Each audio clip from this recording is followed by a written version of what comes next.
I'm Dr. Robi Ludwig. Welcome to my new series called The Pivot. We are so excited to bring you deeper conversations with people who've made really impactful changes in their lives. We're going to find out how they do it and how you can also learn from their experience. We're thrilled to be partnering with Signal Relief, a pain patch reliever.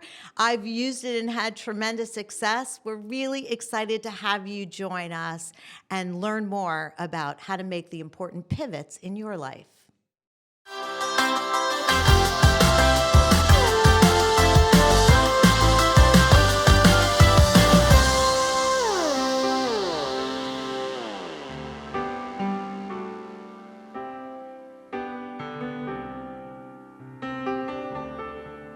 From a distance, the world looks blue and green, and the snow-capped mountains white. From a distance, the ocean meets the stream, and the eagle takes to flight. Hello and welcome to The Pivot. I'm Dr. Robi Ludwig, and we have a very special guest, Julie Gold. She is a Grammy Award-winning songwriter and New Yorker, and we're going to delve into her backstory and the various pivots in her life. Julie, I am so thrilled. It's a pleasure to finally see you in the flesh. I mean, it's such an honor for me. And I was reading about your background and I realized that you were a Philly girl. I'm a Philly girl. I was kind of like a Philly girl, but just there for a few years. But I loved my time there. Yeah, it's a great town. Yeah. It's a great town. I was born and bred, Temple, Girls High. Yeah. And then I moved. You've probably seen the city change. We were talking a little bit about the history of the business, but when you started, you started as a secretary. Yeah. Working your way up. Tell me what that experience was like for you. Well, the main thing about my life is that I always knew what I wanted to be. I felt the same way. Isn't that beautiful? A gift? That's the gift. That is the gift. Because people search their whole life. Yes. Waiting for their passion, not knowing what their passion is. And the first time I heard a song, that's what I wanted to do. How old were you? A baby. Yeah. Literally. But then, I guess I was deeply affected by the Beatles on Ed Sullivan in 1964. So then I was 8. But no, my parents played music. They took us to shows, and my brother's older than me, so he turned on the radio and, music. The first 45 I ever bought. You know what 45s were?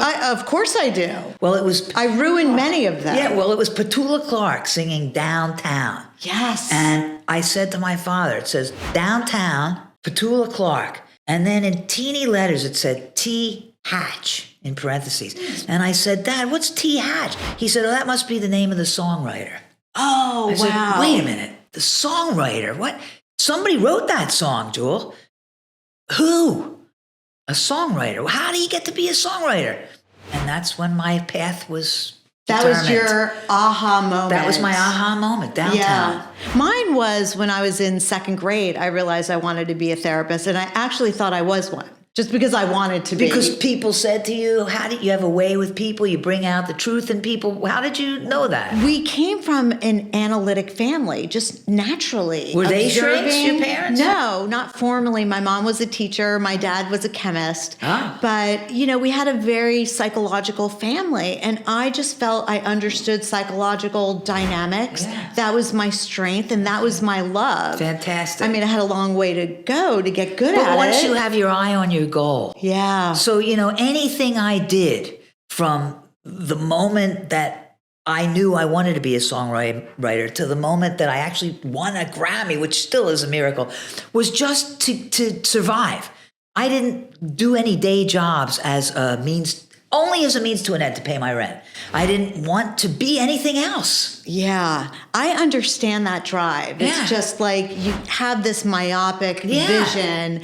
Were there any moments that you said, oh, I can't stand this. I'm not doing what I want to do? No, I think that you and I are similar in that my parents loved me and they believed in me. And, you know, Yes. that's not everybody. That's true.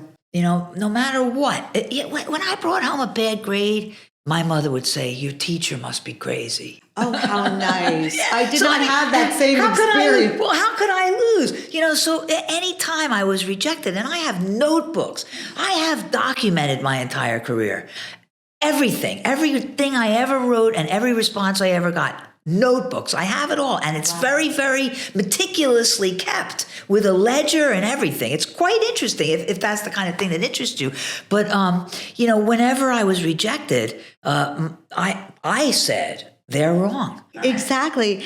And I love this statement. You talk about writing your famous song, which is iconic.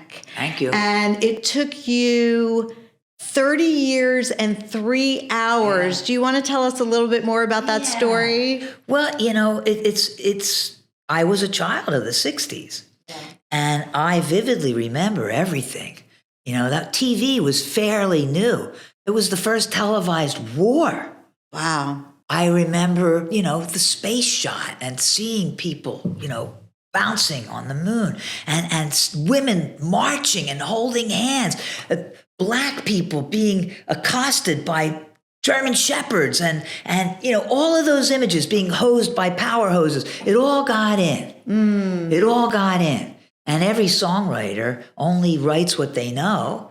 I hope, maybe not every, but every good songwriter should only write what they know, what they've lived, what they've churned, and what they're able to express from what they've lived. So that was in me my whole life. For my 30th birthday, my parents sent me my piano from Philadelphia. I love this story. Yeah, the piano I grew up on wasn't being played. And, you know, there's nothing sadder than an unplayed piano.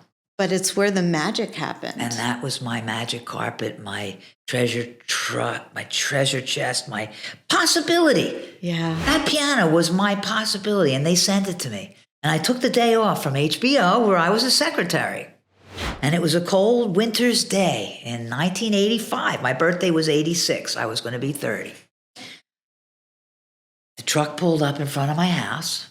And, you know, as a piano player, you never see your instrument outside. Guitar players, Yeah. they can. Right. They can sit by a stream or a tree and play to God and the heavens. But a piano player, they're restricted. Yeah. So here came the truck. Here came the lift. Out came my piano on a cold December day in 1985. And I swear I saw it infused with magic. I did. I believe you. I saw it infused, it glistened. And I lived on the first floor in a teeny-weeny studio apartment. They brought it up the 2 steps, it rounded the bend, and it fit exactly where I had hoped it would fit. And my bed was up a ladder, a loft. And the 2 guys who delivered it said, you can't play it because it's too cold. It's been from Philadelphia. It's a brick of ice. Give it a day to settle. So all night, I looked over the edge, and there it was. My best friend, my Companion? my everything. Yeah. My everything. And so the next morning, I came down the ladder. All I could do the day before was polish it, hug it, kiss it. Looked over the side, came down the ladder, from a distance poured out of me. Wow. So 30 years and 3 hours. I had scribblings at my desk at HBO. And you can see the bones of the song, absolutely 100%. So it was percolating. And But, that was the pivotal moment. Everything yeah. needed to come together in It that came right in that moment. It was an incredible thing. It was a miracle. It's almost like fate was pulling you towards your destiny. Yeah, I don't know. Yeah, fate. You know, nobody could be talked out of their dream like me. No, could have been. I so believed, and I was so willing to die trying, and I'm still willing to die trying, and I still die trying. See, that's the thing. When you have a passion, it doesn't stop. Never. It never stops. You know, it's so I know that how lucky I am, but the struggle never really ended. Thankfully, it was a song with great credibility that has lasted all this time. We have your Grammy. You made me take it out of the house. Oh my It's never left the house before. This has never left the house. No. And you were telling me before the interview who you beat during that Yes. 1991 Grammy Awards, Yes. right? In 1991. Yes. Well, it was Song of the Year. Song of the Year. So that's the only award. And one of my favorite songs. Mine? I would Oh, play thank it you. over and over and over again. And it never got old. Thank it you. always spoke to me. People tell me such cool stories about the first Yeah. time they heard it. Really and truly. Yeah. And every time I hear it, it's like, wow, are you talking to me? You know, because I feel that way about music all my life. Yeah. But to have it said to me in a sincere, sometimes teary-eyed way, it's been a blessing. But, you know, it's a songwriter's award, and that's why the songwriter gets up to receive it. And it was at Radio City, too, so I didn't have to fly. And both my parents were still alive, and my brother, who's, of course, alive, but my best friend. So they were all up in the bleachers of Radio City Music Hall. And I was told that the presenters were going to be Natalie Cole, may she be of blessed memory, and James Ingram, may he be of blessed memory. So, you know, I didn't know when it would be. And suddenly I see them stage right. Or I don't know if that's stage left or whatever, but I see them and I know, my time. That's it. I could have been in the ladies' room. They That's don't right. tell you. Yeah. Yeah, I could have been in like the fourth stall hearing my name and it would have been like my moment. I'm so glad that didn't happen It didn't to you. happen. But who was I up against? I was up against Mariah Carey's first hit called Vision of Love. And I was up against Phil Collins singing Another Day in Paradise, which did win Record of the Year. And I was up against Sinead O'Connor singing a Prince song. Both of them are gone. But nothing compares with you or to you. To you. Okay. Finally, the great Wilson Phillips song, Hold On. Someday somebody's going to come along. And the Wilson Phillips, Carney Wilson, was seated in my line of vision across Radio City Music Hall. And we were all waiting, and she went like this to me. She meant it. How lovely. She meant it. And I've met her since. And she is a beautiful person. And when I saw that, I thought, wow, you know, because everyone else would have been like, out of my way. Yeah. You know, but she was like, good luck. And then I won. I'm so happy to kind of reshare this moment with you. And when I was also reading about you, you talk about how your Judaism helped inspire your songwriting. Yes. Well, my mother is an immigrant from Moscow, and her father was an Orthodox rabbi. And he insisted that the whole family come. He was promised a congregation in Philadelphia, in Winfield, B'nai Aaron. And so he came with his 5 children and his wife in 1930 on a ship called the Volendam. And my mother was a true patriot, you know, who taught me the meaning of freedom and possibility and the American dream. They came with nothing, no language skills, no money, no family except the 5 of them. And they made their lives. My Judaism informs everything I do, not just my music, the way I live in the world. Which is about giving and healing. Yes. And thinking about just improving the world in some way. Yes. The transition, well, also, I mean, your song From a Distance, it was played by NASA astronauts. It was part of their... A wake-up call. Imagine that. What a moment. I have heard it sung by so many of the greats, and I've seen it in so many ways, in music boxes and dolls and books and calendars and greeting cards. It's inscribed in the Congressional Record during the first Persian Gulf War. Barbara Boxer recited it. But that space shot, you know, was really something to see Mother Earth and hear From a Distance. It was Nancy Griffith's version that they used. That's really, for the daughter of an immigrant. So you transition, you write this incredible song everybody knows through Bette Midler. Yes. Really, she really popularized it, and could she sing Of your all things, song? of all people. Yeah. What a gift. Yeah, it was a perfect matching. Ah. But you've gone on to write other songs, and you have a big love of New York City, and you wrote an NBC anthem. I'm for New York, for New York. We're for New York. You got it. Yeah, I'm for New York. We're for New York. You got it. I love that. I was just the lyricist for that. I usually write only alone, but this was with a sports writer named Ed Kalehoff, and he wrote the music and I wrote the lyrics, and they used it for years. Yes. You know, and they'd say, we need something that you forgot to mention Staten Island. Can you mention Niagara Falls? Can you mention, the outer boroughs? So each time, if you will listen, then you will hear. It was a great piece. It was exciting. And everybody would listen to Yes. it. I didn't even imagine that would take a songwriter.